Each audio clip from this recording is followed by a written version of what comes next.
going to talk to you about mast cell tumours. I'm going to talk to you in relation to one of our very special patients. You will soon find out why she's so special to us. And in regards to the nurse's role, because it's actually very involved for nurses in terms of oncology, which I think a lot of people don't consider. So, as I said, the nurse's role in oncology, we're involved in a lot of things. We basically help out with all admits for our initial workups. We basically act out our admits for chemotherapy as a nurse's clinic. We do all of our bloods, our IV placements. We're involved in our sedations, our anesthetics.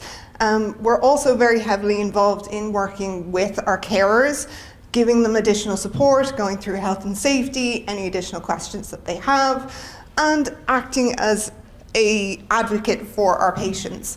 An awful lot of the time, we're busy, we're wanting to make sure everything's done, so it does fall on the nurses to make sure that we're doing everything that we can for our patients and making sure that they're having a happy experience. So, I would like you all to meet Sammy.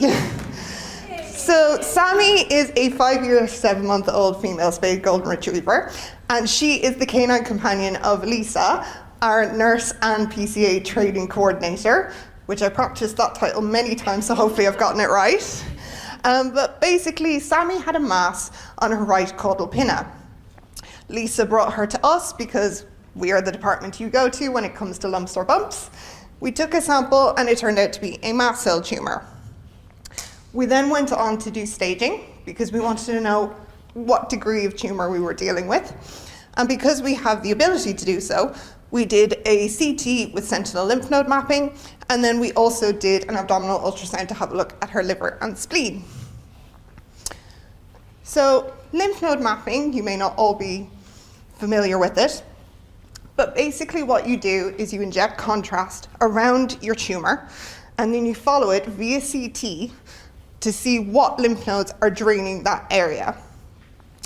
Why we do this with mast cell tumours is that mast cell tumours will spread generally first to these lymph nodes that are near these tumours. So we want to know what lymph nodes we need to be concerned about when we're dealing with it.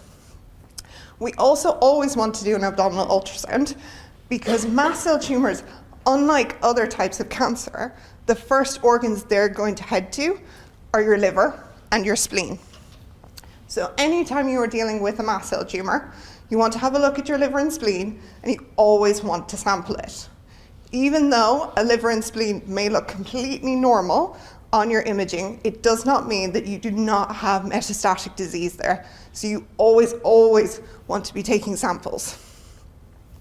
So in Sammy's case, thankfully, liver and spleen were completely clear. We removed her mast cell tumour. We also removed her right prescapular and right mandibular lymph nodes because we had seen infiltration from these. It came back, our mast cell tumour was low grade, it was completely removed, but as I said, there was metastatic disease to these lymph nodes, and she also had a high Ki-67. So a Ki-67 is a protein that is emitted by any actively dividing cells. So in terms of a tumour, which all a tumour is rapidly actively dividing cells that have gone a bit unusual, it can give us an indication of how quickly that growth can be. It indicates whether we're going to have a big chance of recurrence and a big chance of metastatic disease, which we had already seen. So in terms of that, we then needed to look at systemic treatment. So this is where chemotherapy becomes involved. So I've just listed a couple of different chemotherapy treatments you can use. There's many more on top of this. Believe me, we can go from A to Z in terms of treatments for different types of cancers. But the ones I've just listed here, we've got vinblastine. So this is your maximum tolerated dose intravenous chemotherapy.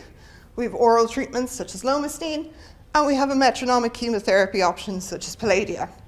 This is where you're giving low doses of chemotherapy continuously.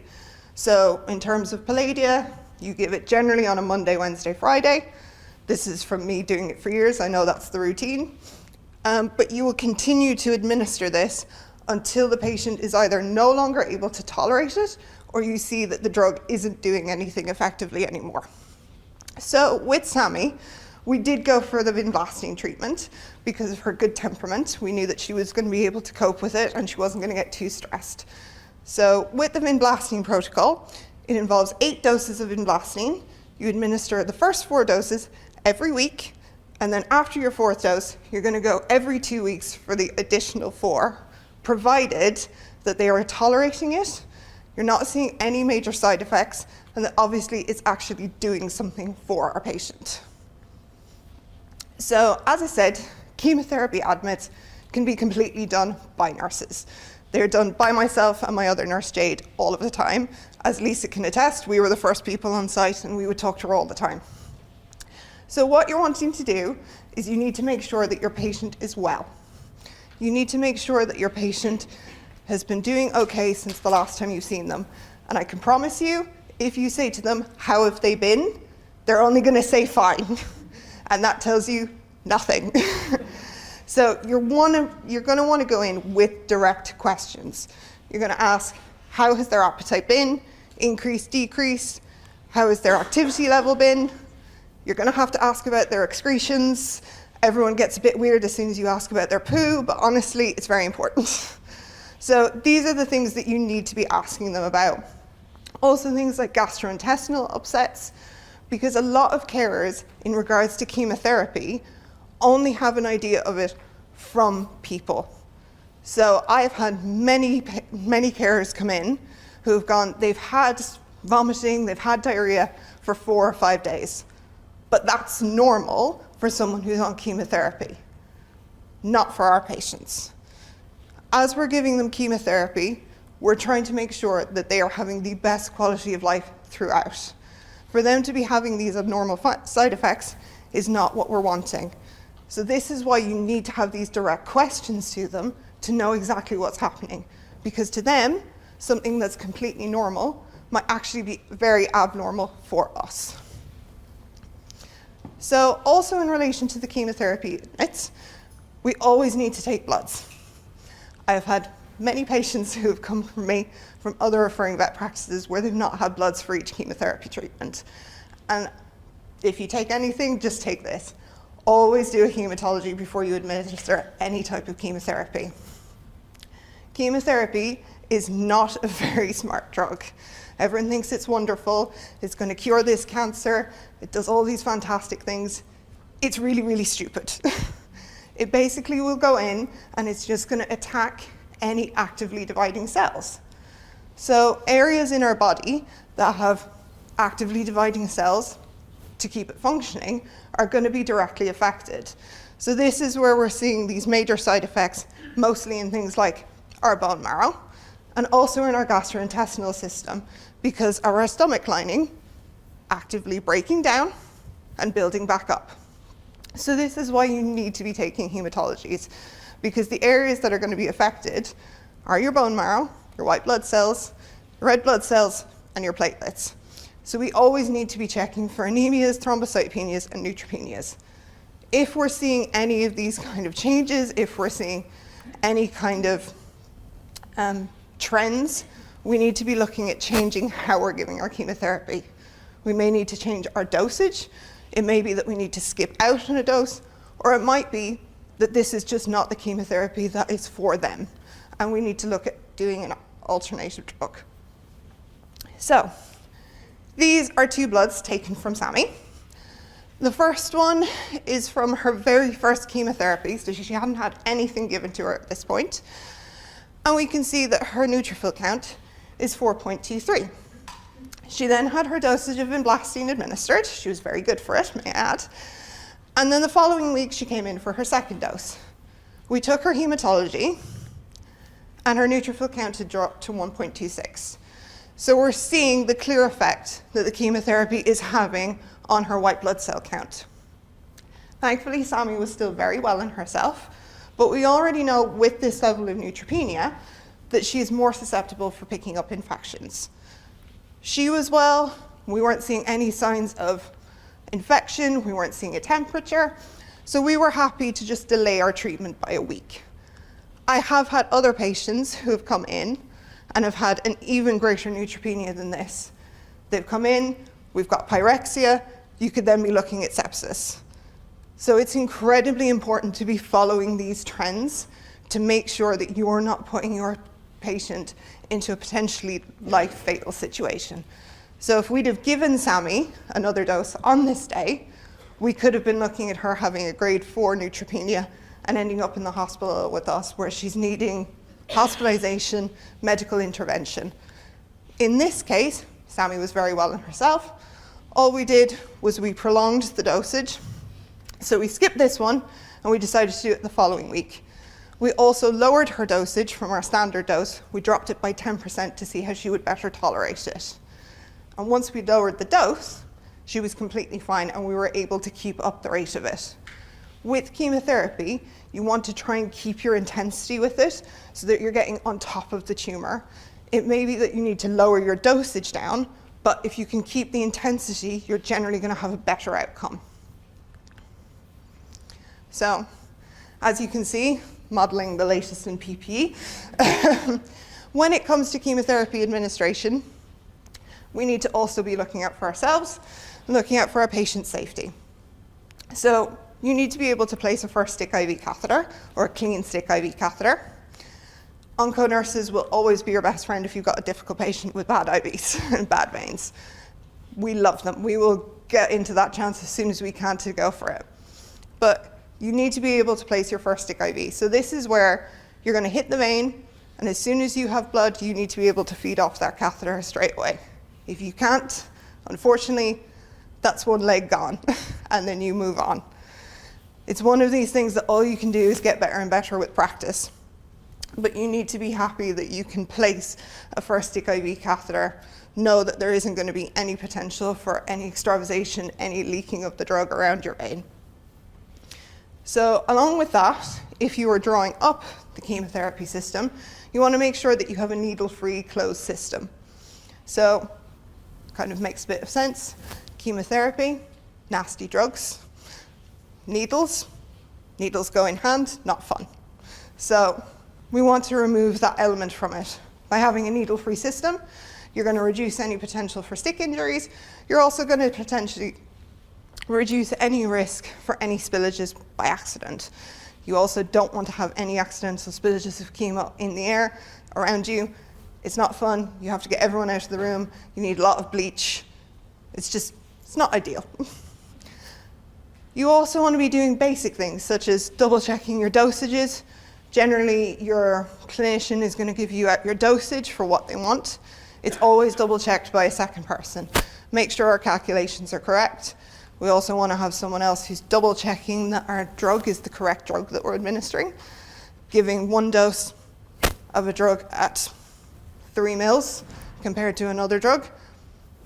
Difference between your patient ending up in hospital, like I said, with a grade 4 neutropenia, or having a happy day. So it's just basic things, the exact same as you would do if you were administering any kind of drug. As I said, appropriate PPE. In my case, we go in hard.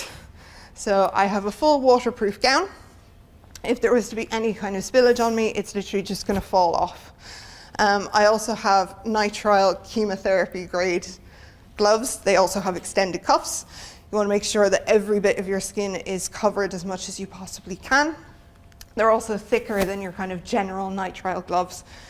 Believe me, once you've tried these and then you go to use anything else, you'll suddenly go, oh God, I feel so unprotected. I am wearing an FFP6 mask. This is because we draw up all of our own chemotherapy, so there's any potential for spillage into the air, any kind of aerosols, water droplets. We want to make sure that we're not inhaling anything. And then I have a lovely pair of goggles on to make sure that nothing is hitting my nice blue eyes that I've been told I have. So it's just making sure that you are as safe as possible, along with keeping your patient as safe as possible.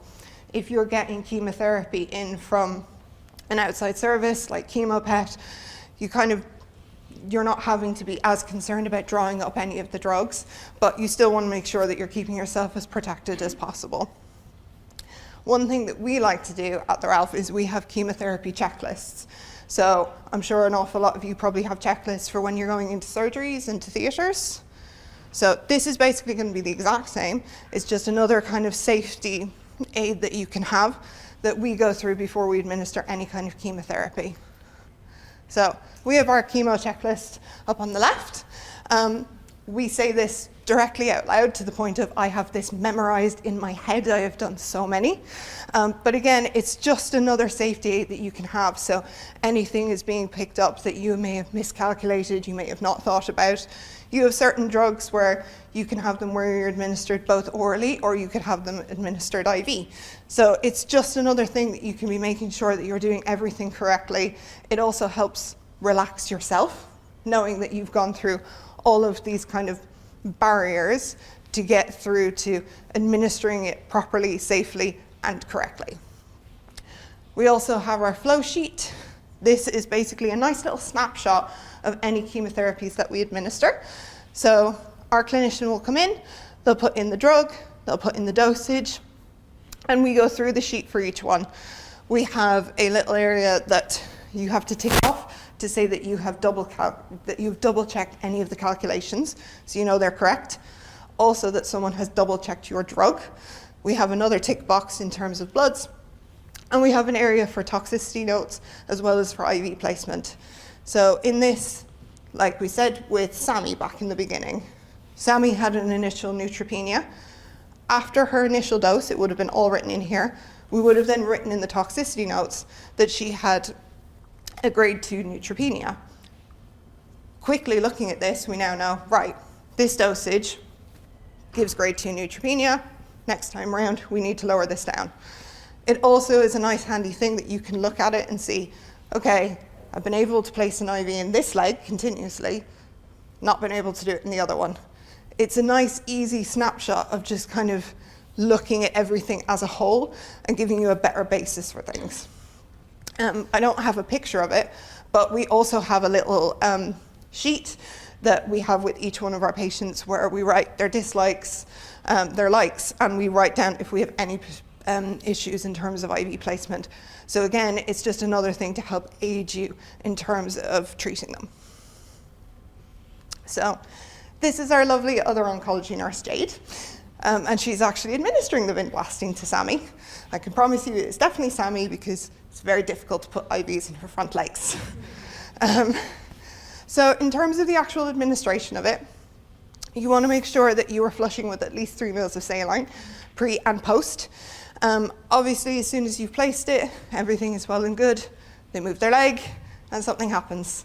We also have patients that are continuously coming in for chemotherapy, and it can be that you place an IV absolutely beautifully, but because you've been using those veins so frequently, they can become very weak and worn out. You place it initially, you go to place again, you administer 3 mils of saline, suddenly it's blown. And this is just a case of they have weak veins. We're using these very frequently. They're coming in for repeated catheters with us. They just become more fragile. So you always want to make sure that you're flushing and with saline, because you don't want hep saline, you don't want anything else that could be interfering or changing your chemotherapy drug. So we always use saline for it. You want to make sure that you're drawing back with your syringe that has your chemotherapy drug in to make sure you have blood. It's one of the few ways you can guarantee that you are in a vein, is that you can see blood back. Believe me, it's one of the weird kinks of an onco nurse when you go, I can see blood, I feel better about my life. You also get into your strange little rhythms. All of the nurses that come in and are shadowing us see me perform it, and they hear me say it, and they all think I'm mad until they decide I like to do oncology and I'm going to do the exact same, which is me and my little rhythm of draw back, blood, administer, draw back, blood, administer. And I do it on every single one of them, and it is the best thing to keep me calm. So while you're performing chemotherapies, it may seem like a very basic thing, but in busy hospitals, in busy referrals, in busy clinics, it can be difficult to find a second pair of hands. But when it comes to chemotherapy, it is invaluable to have a second person. You want to make sure that they are just able to handle them well. It doesn't have to be another nurse. It doesn't have to be a vet. It can be a PCA who you know is able to handle patients well. This way, you know that they're in charge of looking after the animal. They're making sure that they're not trying to run off, that they're not trying to pull at their leg, aggravate and move this catheter. And all you have to do is focus on the vein. You focus on the vein, you focus on administering the chemotherapy. Honestly, having that second person can change everything for you. So it's all I can say is have someone that you know is well at handling, and also it upskills them as well. I have had a lot of PCAs who've been so excited to come and help me do chemotherapies because of the fact that they know I'm going to learn a little bit more about this. I get to create a nice bond with a patient, and because they're coming back in so frequently, they actually end up forming really nice bonds with them and just want to see how they are and see how they're doing again. So it's not usually something that you have to go out and drag someone to come and help you with. You'll end up actually having some volunteers. Along with this, in creating a nice environment, you want to make sure that you're doing this in an area where there is low foot traffic. Ideally in a room that's not really used very much, that has a lock, and that no one is going to come and bother you with. Distractions to both yourself and to your patient can make a world of difference in administering these drugs. I have had patients where I've been in a room and suddenly I've had another patient recovering from an anesthetic, and only for the fact that I had a very, very good dog who knew to sit there until everything was done. It meant that we were able to administer that chemotherapy properly. If it had been another one of my patients, they would have been out the door, and we would have been dealing with some really big consequences. So having it in a room that you can lock, that you can minimize the amount of people that are coming to you, is an invaluable thing. We also, I think you may have seen on the tour, but we kind of have some signs or some areas to place signs on the front of the door in chemotherapy. So we'll just put up a sign saying that there is chemotherapy in progress, so please do not knock. Please do not stand outside my door and stare at me and go, can you help me with this? It's not going to happen at that point. So little things like that can make, honestly, a world of difference. So also in terms of chemotherapy administration, to make it both as wonderful as possible for your patient and to make it a bit easier for yourself, you're going to want to be looking at things like anxiolytic medications, GABA and trazodone. Honestly, I feel like they're very underutilized. GABA and trazodone, just taking off that little bit of an edge from your patients can make a world of difference. These are animals that are going to be coming into us very frequently. Some of them that are being treated for lymphomas, they can be coming in for 4 or 5 months, in near enough every week to come and see me. So if I can minimize their stress and make it a much happier place for them to be, it not only makes my life easier, but it makes them happy. I have dogs that are coming in and they're literally like nearly choking themselves because they're so excited to get into the building to come and see us. I may say we do have very good snacks. This is also a reason why Sammy was so happy to come and see us. As many of them will know in the hospital, Sammy really, really loves her mummy and does not like to be away from her, to the point of she will make demands about seeing her mum again. But if myself or Jade came to visit her, she would happily trot away, knowing that there were sausages and cheese waiting for her. So little things like that. Also, you want to have an up-to-date history in regards to any conditions that they have. Little things, so if they've got osteoarthritis, if they've had elbow dysplasia, if they've had TPLOs, things just knowing, okay, I don't position their leg that way, or I get some extra comfy bedding for them so they can lie down. It's going to prevent them wanting to kind of move, shuffle around as you're administering the chemotherapy, which can dislodge your catheter, can make things more difficult. So little things like that. And then Feliway and Adaptil, I mean, we all love them. We like to put them in all of our consult rooms just to try and, again, additionally create a nice environment for all of our patients. So, like I said, another areas where nurses can really excel in terms of the whole chemotherapy oncology world is in regards to carer support. A lot of carers are going to come in, they're going to be really upset knowing that their dog or their cat has cancer. They're also going to be very unsure about what's happening. We generally take them away from their carers because we want to do everything in a safe environment. We don't want it to be that our carers are in any way exposed to any of the drugs that we're using.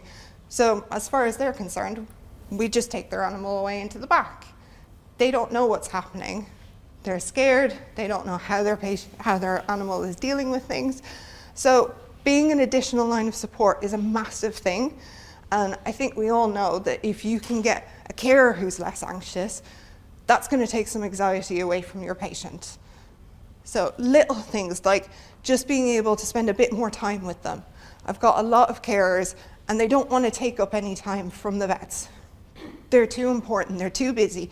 They don't have time to come and just ask and listen to any of my silly little questions. Silly little questions can mean the difference between them being able to sleep at night and them being able to know my dog is in the best hands possible. So I always say to them, there's no silly questions at all. I'll say that the best questions are the ones I know the answers to, but any question they want to ask me, I'll do my best for. They're going to be worried. They're going to ask the question of, how long is my animal going to live? And unfortunately, we can never know the answer to that. But if you can create a dialogue with them early enough and get them to realize that you're just as invested in their animal as they are, they'll know that they're in the right hands. They're going to know that you're going to put their animal forward, that you're going to listen to them, that they're going to know we believe that they know their animals best. So many of them come in and they feel that it's wrong if they're saying, I don't want them to do this, I don't want you to do that, I don't think that this treatment is right for them.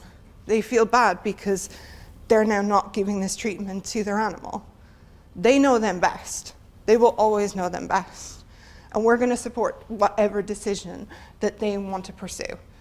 So being able to tell them that and know that there are no wrong decisions when it comes to the well-being of their animals is going to take a whole burden off of them. It's going to then go, I trust you. I trust that you're doing what's right when it comes to my dog, my cat. They're going to let you try and do things that maybe they would have thought, oh, it's a little bit too much. And as I said, some chemotherapy drugs may not work on the first time, but you have a second one to try. If they know that you're just doing what's best for their animal, they're going to let you try it. And it could be that you end up having a really positive outcome from it. But if you don't have these little moments where you can spend a bit more time answering their questions or reassuring them about what they're doing, it's never going to happen. So another thing that we can do is talk to them in regards to health and safety. This is a fabulous little tag that Lisa made for Sammy, just to make everyone aware that she was cytotoxic. We obviously know that there is a risk to pregnant women, people who are immunocompromised, so the young, the elderly, those who are on chemotherapy themselves, anyone who has an immunosuppressive disease.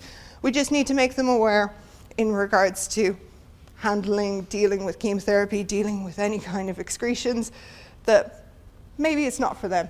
They can lay it onto their partner and make them do some of the work in this regard. So another thing they'll always ask about is interactions with other animals. It's not necessarily that we're worried that our patient is going to cause any harm to another animal, but that another animal can cause harm to our patient. As we saw earlier, they can end up becoming immunosuppressed from our drugs. So if they're interacting with any kind of dogs that they don't know their vaccination status of, it can end up being that they can end up getting much sicker because of interacting with them.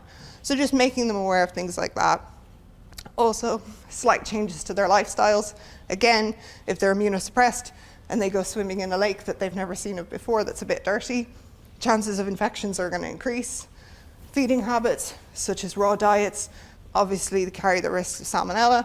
So we just want to make sure that they're aware that it's just a bit of a no-go while we're on chemotherapy treatment. So in regards to Sammy and Sammy's outcome, she got through the full 8 doses of vinblastine, even though her veins really tried to stop me. We managed it. She ate an awful lot of treats, much to the chagrin of her mum, because she wants her to maybe lose a little bit of weight, but not when it comes to our room. We will overfeed them. Sorry about that, Laura, but they're going to have all the sausages they want. We then proceeded to perform a restaging with an ultrasound. Again, we took aspirates of her liver and spleen, because like I said, even though they looked normal, we want to make sure that there's nothing brewing there. We also had a look because one of her cervical lymph nodes looked a little bit strained on ultrasound, so we took an aspirate of that. But I'm very, very happy to say that Sammy is in complete remission. She is doing incredibly well. This is her on her last trip to the beach, but we're going to continue on, make sure that Sammy's doing well. Any new lumps or bumps we'll obviously take a look at. We'll also continue on with 3-month rechecks with abdominal ultrasounds, checking of liver and spleen. But otherwise, Sammy is going to have a great time saying hi to everyone around the hospital.